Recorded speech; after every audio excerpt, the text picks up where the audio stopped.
Welcome to the Half-Blood Report. Here we discuss Percy Jackson news, interviews, and all things Riordan. I'm Samuel, your co-host. And I'm Diego, your other co-host.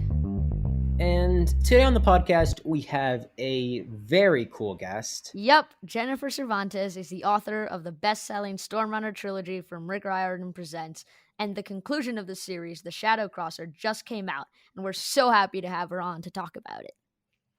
Jen, welcome to the podcast. Thanks for having me. I'm super excited to be here. Oh, we're so excited for having you. We are excited as well to start talking about this. So I just want to ask you, what is it like to conclude a trilogy like this? Oh my gosh, it's such an ocean of emotion, really, because on one hand, you can't believe you've done it. You stare at this body of work and think, wow, how did that happen? Who On wrote the this? other hand, or you feel like this bittersweetness because you've spent so long with these characters. And when you write that final chapter and you type the end, there is that feeling of loss. And because, I wrote the Shadow Crosser about a year and a half ago, and it just came out this week. And so for that year and a half, I felt like the story is always just mine and it belongs to me. But the minute that it launches on that day, it's not mine anymore. I have to let it go, and it becomes all the reader's story and how they want to read it, because reading is entirely subjective. So I think it's just kind of a blend of emotions. Well, Do you I have wouldn't a know. favorite? Do you have a favorite part about having a book come out, be it the end of a trilogy like this, or just any of your other books? In terms of events or the launch itself, or The anything, whether it's the feeling of having accomplished something, or the compliments you get online, or I don't know, they're probably unlikely, but if you really like the criticisms, just do you have a favorite part about the whole process? what criticisms? I have no idea what you're talking about. You know what I actually love the most? What I love the most is I start getting reader mail Hmm. immediately. And I love that, especially when I get young reader emails. It's so fun to connect with readers and to talk to them, because I've always made a promise that I would respond to every single young reader, and it might take me some time, but I will always get back to them. So I think that that's just getting their take on it and finding out what they're excited about and who their favorite characters are. And then I really love, I love the emails that tell me, it would have been really great if you did this. Or I got one just the other day. This young person said, if you haven't read the Percy Jackson series and that whole world, I know you're doing a spinoff, but maybe you could include Zane the way Percy is still a part of these other stories. And I just love that they insert those opinions, and they really want to see, those characters stay alive. And I think that's my favorite part. Oh yeah, that sounds like a great But if we could, we had saved this for later in the interview. But if we could just jump ahead, I mean, how did you come to the decision to make a Stormrunner spinoff? As a writer, when the story, what stories need to be told, because Hmm. they're inside of you and you have to get them out. And so, to kind of digress just a little bit, when I wrote The Stormrunner, it was sold as a standalone. So it wasn't sold as a trilogy. And halfway through that book, I knew there was no way that Zane's story could be contained in those pages, even though it's 448 pages.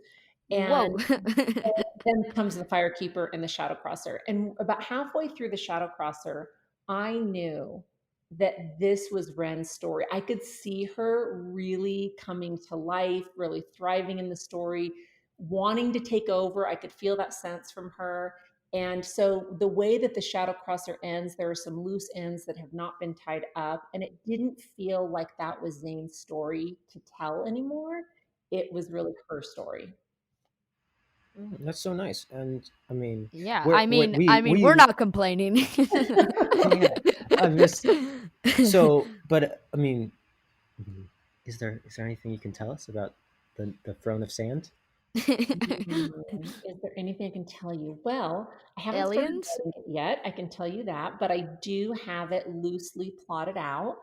I will tell you that If you've read The Firekeeper and you read The Shadow Crosser, you will know that Ren has a very special relationship with the god of death. Ooh, So you can expect Apush to make an appearance. he's Um, he's our favorite death god. I love Apush. I love him. You can also expect Marco, who was really a big surprise for me because when he came on the page in The Firekeeper, he annoyed me to no end. And I really struggled with him. He was always doing, I mean, just making these ridiculous mistakes and acting out and wanting to fight and not thinking before he acted. And now, I mean, in Shadowcrosser, he really won me over. And he and Rent also have become closer. And so you're going to see him in the spinoff. And there's going to be some interstellar travel. Aliens. Oh, maybe. Cause, Oh, cause, yeah, I kind of had a little bit of a personal question. But you have kind of before stated that Ren Santiago is not related to Paula Santiago, but they both share a fascination with interstellar travel and aliens. And I wanted to ask if that was on purpose or completely by accident. No, and you know what that tells me? So I don't remember what author said this, but, and I need to go look it up because I think about it all the time. So, this author essentially said that stories are swirling around us like energy nonstop. And our job as the writer is to, when those stories are kind of knocking on our brains, to pull the story in and write it. And if we don't, then the story will go find someone else to write it. And so I think of stories as energy, and maybe Taylor and I were just on the same wavelength, or something along those lines. I don't know. Who knows how that magic happens? Some of Uh, her but energy yeah, it was traveled not across intentional. I'm sorry. some of her energy traveled across state lines and was like, "Hey." Maybe it's like a parallel universe, and we just don't know. Who knows? oh, that's that awesome. that's really cool. I mean, but speaking about just the Rick Ryan Presents imprint, what's the sort of relationship you have with the other authors? Do you, because something that Diego and I have noticed a lot is that a lot of the Rick Riordan Presents books are super similar. A, because they're middle grade and middle grade novels have similar tropes, but also B, because they all deal with mythology, and mythology across the world was created to understand the world, so they usually explain the same things and then they come up in the books. But so do you ever have conversations with the other authors about that? Absolutely, yeah. And it's interesting because I almost feel like there have been different groups. So, you kind of had that inaugural group where it was me and it was Raj and Yoon Ha Lee. And so, because we were that inaugural group, we did a lot of events together. So, sometimes you'll Mm, see the RRP authors grouped, but it's just because of the timing of when their books come out and launch and that mhm. kind of thing. And so, it's absolutely natural that we would develop relationships across the board, and oftentimes we're asked to do events together. We're Mhm. all going to be a part of the Tower of Nero. So That's gonna excited be for We that. are we are yeah, psyched to listen in on those The events. Trials of so Uncle fun. Rick. Yeah, and let me tell you, I have got some great stuff planned for Rick. But anyway, so yeah, we do have those conversations, and I think the author community is one of such generosity, and I'm so glad that I have that to lean on. Yeah, that kind of brings me to another question. In that you did publish another novel, Tortilla Sun, and I wanted to ask, how does the experience of publishing that novel? Of course, it's your first novel, and the first novel is always going to have that feel. How does that experience compare to the experience of publishing the Storm Runner? Oh Especially it's when it's under an imprint. yeah, I mean, worlds of difference. When I wrote Tortilla Sun, I didn't even know I was writing a book. I wrote the way I read, which is I just kept going to see what was going to happen next. I published that with a smaller publisher, with Chronicle Publishing in San Francisco. They do really beautiful books and have real artistic flair. And I will always be grateful to them for publishing Tortilla Sun, which is still in publication, which just completely blows my mind 10 years later. And then publishing, under this new imprint, because there was so much excitement built around it, and because Rick was so generous in offering this platform to writers of color, across the world. I mean, it was a completely different experience in terms of exposure, excitement, how they wanted to get the word out, marketing and publicity, all of that. And writing the books were completely different because, Tortilla Sun was somewhat magical realism, and then I completely launched into fantasy. So Hmm. totally different experiences, but both very worthwhile. Hmm. Yeah, I mean, Yeah, that's. I mean, what was it like to work with Rick Riordan? Oh my god, it was so stressful, you guys. um, you were like, "Oh so my god, I don't want to let him down."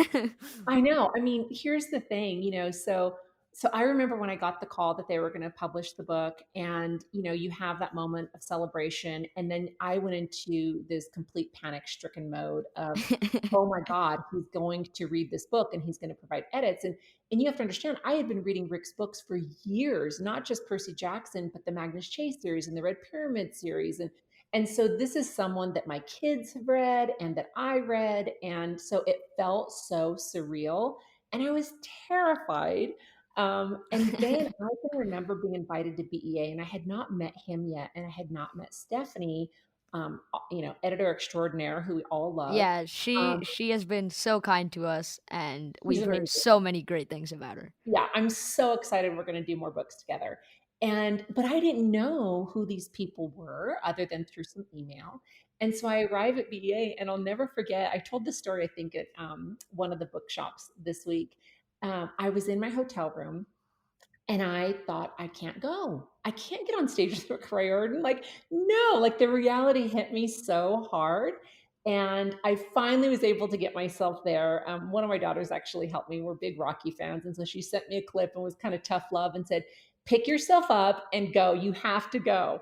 And then, of course, when I get there, he's so warm and engaging and down to earth. And the whole Disney team was so Yeah. welcoming. And it was so, Everybody is so nice. That's yeah. just kind of the experience we've had, of course, with Stephanie, of course, getting like such like great responses from Seal and from the Disney team. They're all just so surreally kind. It's kind of Yeah, like you arrive there and you're like, okay, I gotta like put my best face on. I gotta present um like it when you started off, it feels like you're really having to try hard to impress them, and after a while you realize like these are your people, and they appreciate you in a certain way, right? And it's kind of like it's not like you are trying to like be somebody else. It's like you can be yourself, and they're right. so accepting. Exactly. That's a great way to put it. Yeah, no, sorry about going a little bit off there. Here's um another question. Was there a scene or a character that you had an especially fun time writing? Oh my gosh. Ooh, you guys are hard hitting. yeah, I, I mean we don't pull any punches. oh my gosh. I mean, I really loved writing them all. Some were big surprises for me. I mean, I love writing villains. I don't know why. They're always going to be my favorite. And I think it's because they're so opposite of who I Yeah, am. they let So you express another part of yourself. yeah, yeah. Each job is always a blast to write. Her dialogue just comes out bright and shiny and easy. Akush is the same way. Like I know him so well. I know exactly how he's going to react and what he's going to do. But then there were other characters that kind of surprised me. Like Marco surprised me, and I don't know if you've gotten to the part yet with the air spirit. I mean, No, no, we did. I at least I got there. Yeah. yeah, he broke my heart. I don't know, there was just something about I didn't expect him to be so Sweet. adorable, and he was. So yeah, I don't think that I have favorite characters to write, but I definitely there are characters that are easier for me to write. And could you tell us a little bit about characters that are harder to write? Zane is hard for me to write, believe it or not. The main Well, character, that's a bit yeah, inconvenient. there's so much pressure on the protagonist to carry the story. And one of the things I worked really hard to do is that every character had their own arc. And so you see a tremendous arc if you have followed Hondo, the Yeah, definitely. I mean, you see him from the very beginning and who he was, and he was just kind of this, sad guy who wanted more out of life. And when you find out how things end up for him in the Shadow Crosser, and I Yeah. wanted to do that across the board for It even was the really, secondary really characters. sweet to see him with somebody who appreciated him like for what he was. And Yeah. like he didn't have to like put up this tough personality of, oh, I'm strong and I'm not sad and um like I'm angry all the time and stuff. And it was kind of nice to see him like kind of settle down and be like, I was sad this whole time and now I'm happy. Yeah, no, he's just an amazing character. And but Zane, I don't know why. I mean, even though he came to me fully formed, he struggled with me a lot. He really butted heads with me. He wanted to go his own direction. He and I fought quite a bit over the course of the series. So I would say he was the hardest to write, believe it or not. Yeah. I mean that kind of seems like it. And I want to kind of ask a follow-up question. Of course we've been talking about this characters and you've kind of been saying how you interact with them and it comes easier for you to write that. And I haven't written any like I've written stories, but I haven't written stories to the extent of where I can really feel the characters. So I want to ask more about that. What do you mean when you say like he butted heads with you or he like didn't want to cooperate? Because these seem like really like people and not characters. One of the things, and maybe you've experienced this writing the stories that you write, but for me, early on, I wanted to control the story and I wanted to control the characters. And I think if you're not a writer, this might sound a little bit out of the box and strange to you, but the characters really do control the trajectory of the story if if the writer will allow it to happen.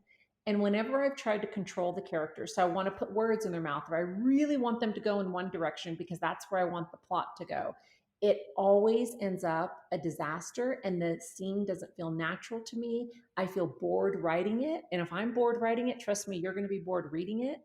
And so, really letting my characters do what they want to do, because sometimes something will come out on the page. I'll be writing and a character will say something and I'll say, "Oh my God, I can't write. I can't put that in there. No, we're not going to say that." And so it's this strange, it's kind of a strange, otherworldly um, relationship that you have with these characters. I mean, they have to become these full-fledged, real, flesh and blood characters. Otherwise, they don't feel real on the page, if that makes sense. No. Hmm. I I No, I I get kind that. of I kind of understand what you're saying to a certain extent and it's super interesting. Like this is one of the things that we have just so much fun with is learning about how authors see characters differently or how it's less a book is more of a snapshot of what's going on than the whole story, right? Sure. Because these are like in a sense of the way like living and breathing entities that have things to them and we're kind of just seeing them kind of from the outside just seeing them as they progress through it but there's more to them of course and if you were to really like as you've said in the Throne of Sand like really explore some of the individual characters you'll realize that they have a lot more to them than is able to be expressed in say like just three books or books in which they're not the main focus Right. Right. Exactly. Yeah. and kind of as a little bit of a follow-up to that there's so many plot twists in this book. It's just it twists left and then right twice and then left again. Um, how do you outline those? Because I assume, as you've said, that wasn't necessarily the direction you wanted to take the plot in. So how do you kind of see that beforehand before you put the pen to the page in the metaphorical sense? Yeah. So, what I like to do is I like to create kind of that plot arc, and I come up with at least 4, 5, 6 pinch points, those tension points in the story. Hmm. So I'm definitely a plotter, but I leave lots of space in between those pinch points for discovery. So I don't want to plot a book to the detail where I know every single element that's going to arise and then I don't get any surprises because I want to be surprised too. And so what happened, so for example, I'm working on this other book and I had one of those moments today when I was writing earlier. I thought, oh my God, I didn't see that coming, and it just pops up. And I wish that I had a better answer that, okay, if you do it this way, this is what's going to happen. But they literally come out of the air like magic. Like I don't know where these ideas come from, and I don't know They just where manifest they themselves. they do, and sometimes you think you're going in one direction, and it's not until you're in that free flow of writing that you realize, oh my God, this is going in a completely different direction. And then being brave enough to follow it, right? Kind of getting off the path of what you had intended. Yeah. Hmm. Sometimes the yellow brick road isn't the right way to get to the place. Right. No, I can totally kind of see that, and that's pretty crazy. And just I was wondering, what other projects do you have that you're working on? Maybe not reorder related that you could tell Yeah, us about. you mentioned this project I'm working on. Can you tell us anything about it? You Yeah, guys are so we bad. Let's talk offline. It hasn't been announced yet, but I can tell you it's young adult and it has stolen my Okay. heart and it's amazing. Well, Um, we'll ask that one again off the record. yeah, but I also I just finished this past March as part of the Mirror series, which is also Oh, it's not part of Rick I've Riordan. seen that. Yeah, it's a quartet and it follows a family from 1800s Germany all the way through to the year 2000 in New York. And there Oh, are four wow. different authors involved. And the first one is Julie Dow. The book, Broken Wish, is so she had 1800s Germany. It's the inception of this curse. And that comes out next month. Danielle Clayton is writing Ooh. Oh, it. Danielle, I know her. And that comes out next year. And then I got 1960s San Francisco. And Oh, that's an exciting time period. yeah, that comes out in 2022. So I'm going to have 3 books in 2022. So it's going to be pretty Oh crazy. yeah, so the Throne of Sand, is that 2022? Yes. And then you say Secret three. project. And then the Secret Project and The Mirror. And then I'm doing a short story for Reclaim the Stars, which is being edited by Zoraida Cordova. Um, Oh, the anthology you mentioned at yeah, the event. I'm actually super pumped for that one. it's Both really as a dark. sci-fi fan and as we're both Latinos. But I'm really excited to see how that one's gonna pan out. Yeah, it's going to be fun. I'm really excited to see what everyone else is writing because I don't even know what everyone else is writing. But Ooh. Ooh. mine is a paranormal twist. I'm kind of making up my own Mexican folklore. Um, Hmm. and it's really dark. It's so sad. Oh. No. I don't Yeah. want to see anybody go.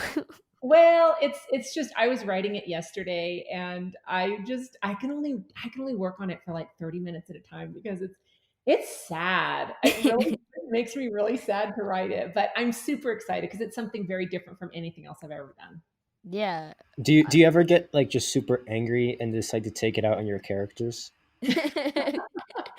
It's like, Um, no. no, you know what? I'm not generally an angry person, but I'm human, and when I'm frustrated, I do other things. I usually don't come to the page when I'm frustrated. I'd rather do something physical, like hit a punching bag, go on a Yeah. run, that kind of thing. You're just Mm. like, That's probably a smarter than idea than have sell out these books Beat up and on my people are like, why does the main character get brutally murdered? right. it's like, oh, what happened? Uh huh. It's like halfway through the story, he just got decapitated and the zombies ate him. It's like, oh, okay.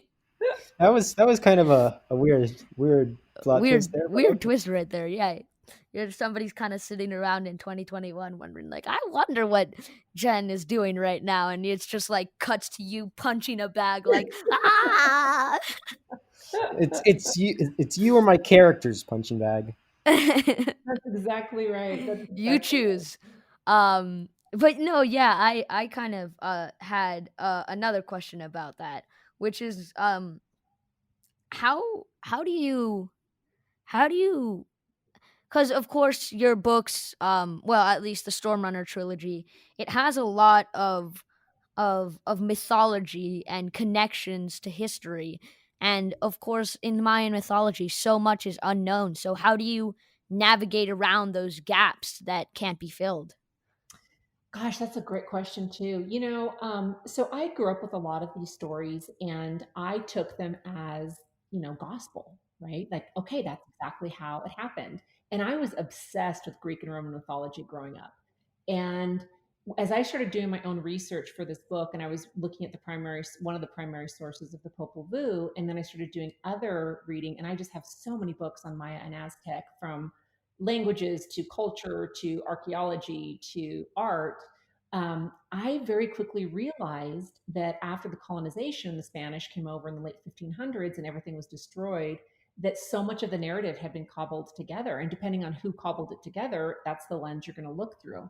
So that's why it was so important to me to read widely and to kind of make my own determinations. And I'm always very open and honest about, this is my account, this is what how I see it.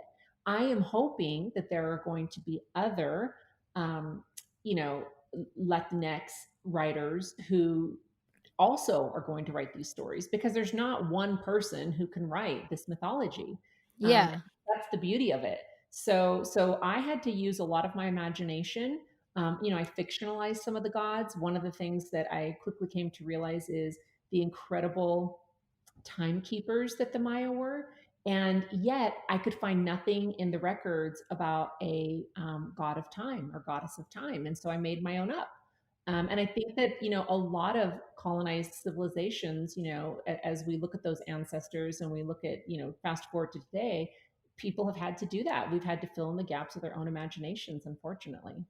Yeah, so much is lost. So kind of this is kind of like a question along that route, but you, of course, the goddess you created, the timekeeper, is Pacific. And in this book we get a lot of rope pulling and time traveling and magical calendars.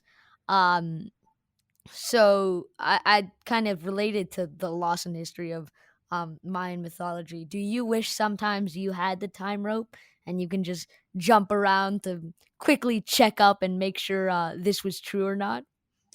Diego, 100% yes.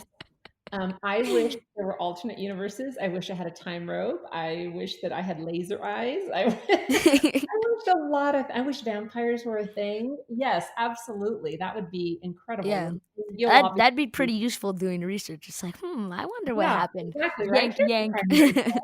Right, exactly. Yeah, and you'll see a lot of that time rope, obviously, because Renata is going to be our protagonist in the spinoff series. So you'll see a lot more of that, and I have some really fun stuff planned that it's going to kind of subvert this whole idea of timekeeping. Ooh. Um, Well, I ready don't for know. this. I just had an idea in my head. This might not make the final cut, but maybe we get a Ren in 1960 San Francisco who just casually bumps into some some character in that book. I love that. I've always wanted to do something like that because, we all plant Easter eggs, but I've always wanted to do something like that. Like the book that I'm writing right now, my secret project, it Secret actually takes place project. in Los Angeles. And there's Ooh. a scene where the characters are on the beach. And of course, you know what I want to do? I want them to say, "What's that strange looking cat like woman on that surfboard out there?" Just to kind of drop That that. would I'm like, be "Yeah, it'll perfect. go over And well." then your editor's like, is this kind of an inside joke I'm missing? Yeah, yeah. It's like, Jen, are you okay? Exactly. Yeah, but those things that's Diego, those things definitely cross my mind. Those things are what we love to see. Kind of as people who have read everything. and we'll Under read Rick Riordan presents. everything that. We have not read everything Yeah, that no, is. we have not read everything. I assure you, there are still books we have not read. But kind of having read like a couple of books, like by all of the authors in the Rick Riordan Presents, of course, their books as part of the Rick Riordan Presents. It's it's super cool when you're like, oh my god, I know that. It's like, wait a Right. second. It's like you try to sneak that in there, but I caught that, and you feel so smart. Yeah. No, absolutely.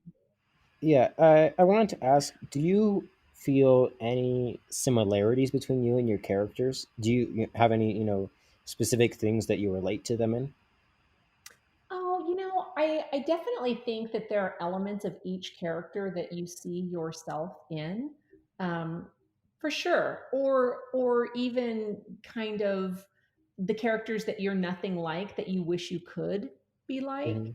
And I often say that I write to understand the world and kind of process, oh, what does that fear feel like, or what does it feel like to be brave, or what does it feel like to go up Yeah, against this monster. And so I think that most writers, we're just trying to understand the world around us. And you mentioned at the beginning, Samuel, when you were talking about these mythologies were created to understand our world, right? And I Hmm. think that we're still doing that today in our own yeah, small way.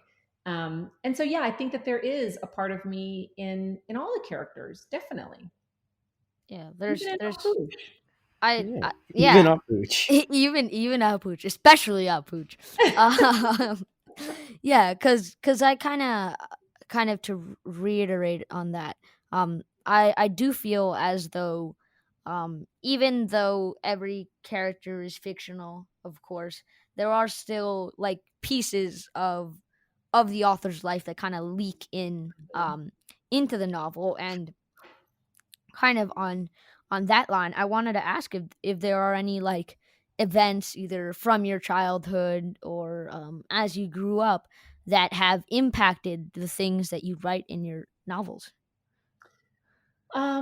Absolutely. I think that one of the things that, and it's interesting because I didn't see it till I stepped back and I looked at the books that I was writing.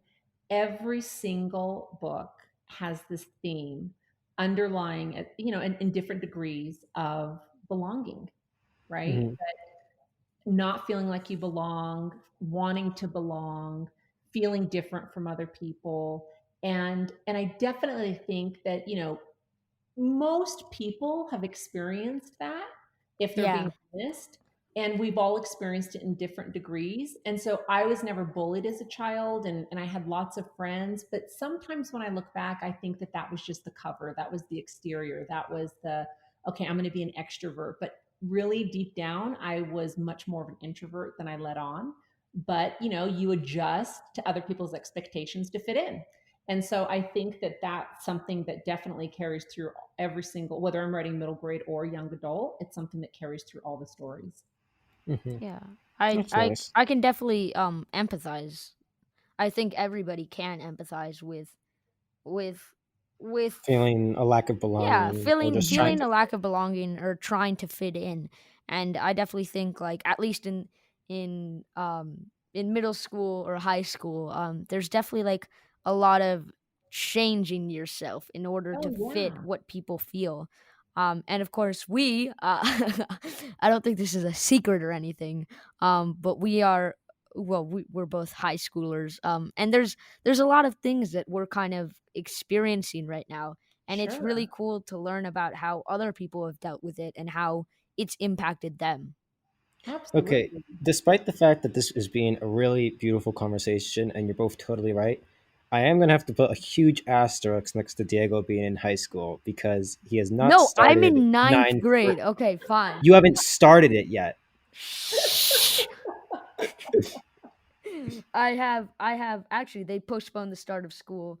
But I will count how many days I have. 1, 2, 3, 4, 5, 6, 7. Sorry, Jen. 8, 9, 10, 11, 12, 13, 14, 15, 16, 17, 18, 19, 20. I have 20 days till school starts. I'll have you know, Samuel.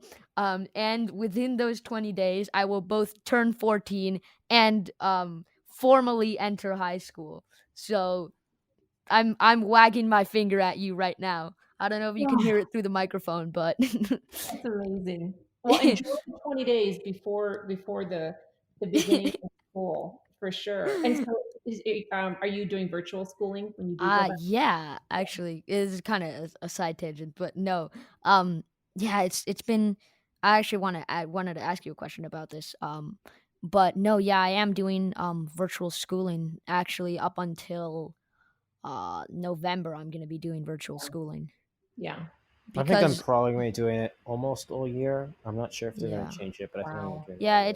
it's just because my school, like, I'm fortunate enough to go to a school that has, like, resources and stuff, like, it is a Mhm. public school, but we do have a very involved PTA, so our school has been able to, like, um, acquire, like, multiple, buildings that, like, used to be for, CUNY schools, but since the City of New York CUNY? school CUNY schools, but since all of those are going completely remote, then we're going to be able to utilize those buildings to kind of let people go back. So there is like some sort of in person stuff, at least Yeah. for my classmates. But right now I'm not in New York. I'm actually in your same time zone, a little bit above in Utah. Oh, So nice. yeah, I'm kind of staring out onto the red rock and the blue Oh, skies, beautiful. and I'm like, "Oh my god, there's so much sky. I didn't know the sky Right? existed." Yeah. I know I you forgot it come was out a to thing. the rugged West, and it's like, wow, it's breathtaking. It's gorgeous. That's why I love the settings that you include in your books. It's kind of like I think at some point, at least if the room is quiet enough, I can kind of just, see it. And I think that's like truly one of the greatest Yeah. things about I've books. I've always loved that Zane had, the god of death in a volcano in his backyard. Just that's always been a very good, cool idea to me. Oh, Um, Yeah. thanks. but it's also super funny because you know your home and Zane's home is in New Mexico, but the only other reference I have for New Mexico in the content I consume is Breaking Bad, so it can be a very different tonal shift. It's kind of Which like, is so hmm. unfortunate, but that's okay. I've been like within the state of New Mexico before, but never had a chance to stop and sightsee. But no, from the ads I've seen from Reed Riordan, I know that it's a marvelous place to visit. It is. Well, they don't call it the land of enchantment for nothing. Yeah. I No, love it really does look like another world. Yeah, I love the book promotion that they did for the Oh, Stormrunner, no. where Oh, it's just God, that's it's the so cool. land of enchantment, and you're just kinda like, Did it say Death God in there?" Oh, Things it's so live in great. volcanoes. But Yeah, no, that was a funny video. that was really funny. But But Diego, I think you had a question about online yeah, school. I did have a question, related to online school. Of course, we are currently, in a time of many turbulations, um and one of the biggest being kind of the fact that there is this pandemic, keeping people inside, and preventing us from doing things that we consider normal. So I want to ask you two questions related to that. The first being, how have you dealt with it, and how has it affected your writing? Well, I think that it changes. So when we were all, here in New Mexico, we saw that this was not going to be going away anytime soon, and we were going to start to see our numbers increase. I would say the reality really hit us probably toward the end of March. And I had just turned in The Mirror, which is the curse book I was talking to you about. And it was really Yeah, dark. It has a very sad ending. And I was ready to launch into another project, which is this secret project. And it's interesting secret because project. if COVID-19 hadn't happened, I was going to turn to this dark middle grade that I was working on. But because I needed something light and joyful and fun and funny, I turned to this other project. So it's interesting how that affected the next project I was going to work on. And I'm so glad because now I can just kind of delve into that book, and I'm just having so much fun with the characters. I write from home, and so that hasn't changed. I definitely, my day-to-day life has changed in terms of what's going on with my kids, and how do we get the groceries, and we don't get to go to the movies anymore, and we don't get to travel anymore, and just being concerned about people's health. And some people that I know and family members, they have no choice but to get on airplanes.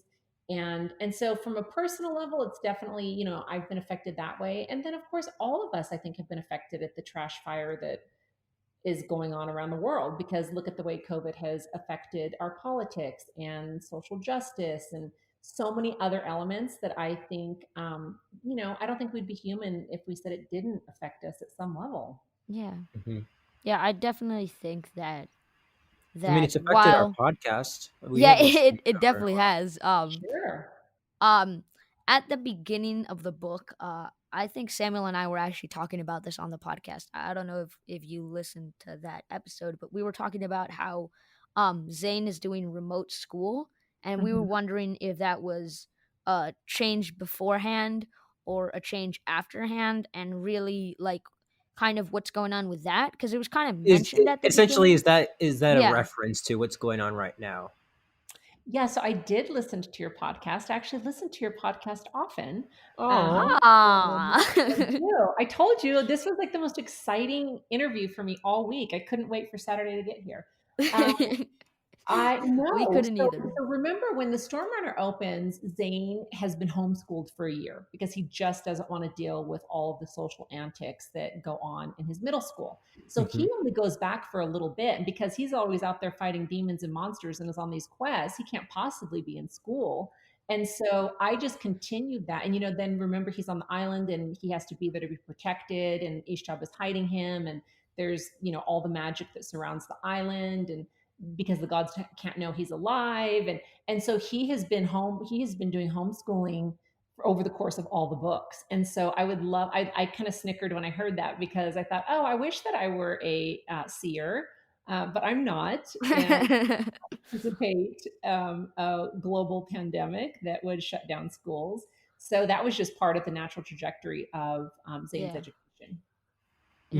Yeah, I guess attending Shaho remotely because he was doing all these missions to try to find the Godborns, and it was kind Yeah, of he's difficult busy.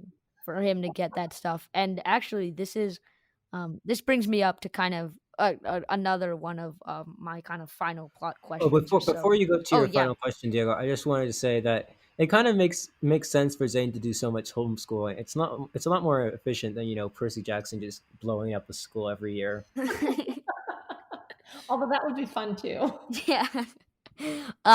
Kind of my question was kind of similar in that there are laws in the United States, I believe, that kids need to go to school, and you obviously deal with it very well by homeschooling Zane.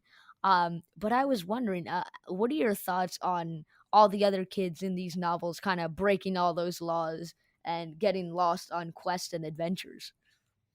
So in my novels or in other novels? In I don't think Zane ever does that, but Right. in other novels maybe.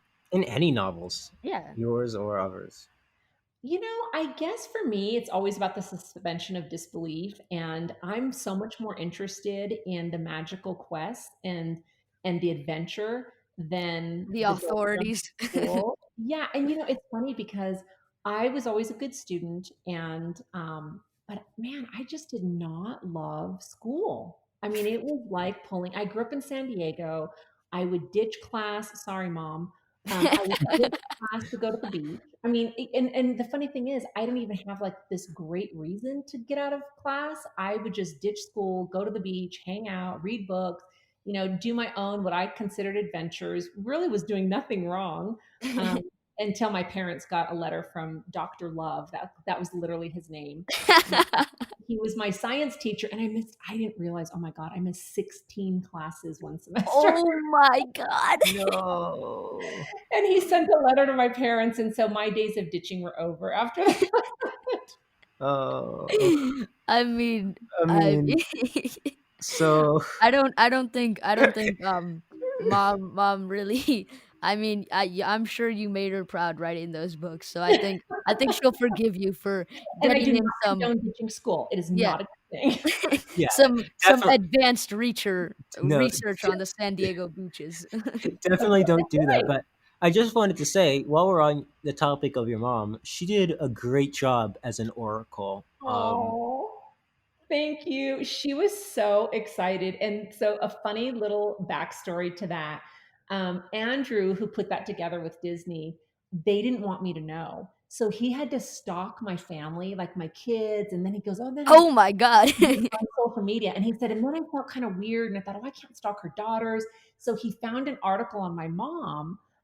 She used to be a business person in Southern California before she retired here to New Mexico. And he called her and she thought it was a prank call. She almost hung up on him. And so, knowing that they were working on this and that he had this film crew come to her house, and she lives down the street from me. And so she said, Jennifer stops over all the time. Like, we have to have the film crew here when she's out of town. And they must, I mean, the fact that they kept that a secret for months from me is a testament to how sneaky Andrew is and how Andrew is pretty sneaky. We've met him and he's he sneaky. is. He's so sneaky. So that was such a wonderful surprise to see that on stage, and yeah, I she mean, loved it. She loved I saw that and I was like, no, they can't have contacted her mom. I it. was Yep, like, this has to be a stage surprise. I But Yeah. swear it was not. It was. I mean, and I did not have any clue at all that was and going to you happen. didn't like you weren't prepared for any of the rest of it. You know, you thought it was just gonna be a discussion about writing books. Yeah, and then when he like wanted me to read backwards on stage, and like so many of those elements, I was like, Andrew, Andrew, Andrew. Andrew, I'll get you someday. I'm gonna write him into a book someday. It's We like have this plans time for I'm him. not resorting to punching bags. Exactly. Okay. Well, Well, thank you I so much think for coming on the podcast, Jen. yeah, that's about it. And yeah, thanks so much for joining us on the podcast today, Jen. We've had a blast kind of getting a little bit of your stories and kind of getting different perspective on what it's like to write a book. Oh, guys, I had so much fun. Thanks so much, and I hope I get to come on again in the future, maybe when the spinoff comes out. Yeah, Uh, we'd we would love to love to have talk you again. on for Throne of Sand. Yeah, I mean, we would love to just read Throne of Sand. That's gonna be hilarious. That's the real yeah, Samuel's getting to his priorities. I mean, talking to the author, fantastic. Reading the book, oh Hey. yes. I I get can't it. wait I for get it. I'm with 2022. you. Um, 2022 could come 2 years sooner, and I would not mind. I mean, can we not stay in 2020 any longer? Like Ugh, this Yeah, year has we been. just gotta skip forward 2 years. Somebody pull the time rope. yeah, or give us a do-over. Can we just have a do-over? Yeah, I would like that. we need You a know, redo. this time we respond faster to the pandemic. That would be nice. That would be nice. Thanks again, Jen. It was so great to have you on the podcast, and uh, yeah, talk to you sometime in the next 2 years, hopefully. Awesome. Thanks for having me. Bye. Bye, guys. But yeah, that said, it's time for credits. Our theme music is actually by me. I do our editing. My co-host here is Diego, and I'm Samuel. This is the Half Blood Report podcast, the only HBR that matters. Survive till next week.